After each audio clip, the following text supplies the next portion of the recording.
अस्सलाम वालेकुम रहमतुल्लाहि व बरकातुहू। नाज़रीन इकराम, आज हम आप सबको मदीने के करीब उस जगह की ज़ियारत करा रहे हैं कि जिसको ओहद कहा जाता है। इस जगह का नाम ओहद है और यहाँ पे बहुत सारे पहाड़ मौजूद हैं। इसी जगह पे सन 3 हिजरी में एक जंग वाक़ हुई कि जिसे जंग ओहद कहा गया। जैसा कि आप देख सकते हैं, ये सामने जो पहाड़ नज़र आ रहा है, इस पहाड़ के दरमियान ये दर्रा है। जैसा कि आप सबको मैं थोड़ा करीब से जाकर इंशाअल्लाह दिखाऊँगा।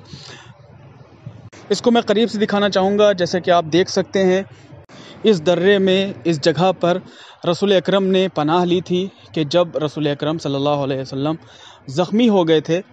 ये जंग सन 3 हिजरी में कुरैश के दरमियान और मुसलमान मदीना के दरमियान, जितने भी मदीने में रहने वाले मुसलमान थे, चाहे वो मुहाजिरीन हो या अंसार हो, इन सब ने कुरैशियों से जंग की थी कि जिसमें पहले तो मुसलमानों की जीत हुई अल्हम्दुलिल्लाह। लेकिन अफसोस का मकाम ये था कि जिन सिपाहियों को इन पहाड़ों पर मुस्तैद किया गया था, बैठाया गया था, उन्होंने जब देखा कि जंग अपने अख्ताम पे है, तो वो पहाड़ों से नीचे उतरे और माल गनीमत के चक्कर में उन्होंने अपनी वो जगह छोड़ दी। जबकि रसूल ने मना किया था कि ये जगह मत छोड़ना, फिर भी उन्होंने माल गनीमत के लालच में अपनी जगह छोड़ दी कि जिसके नतीजे में शिकस्त वाक़ हुई।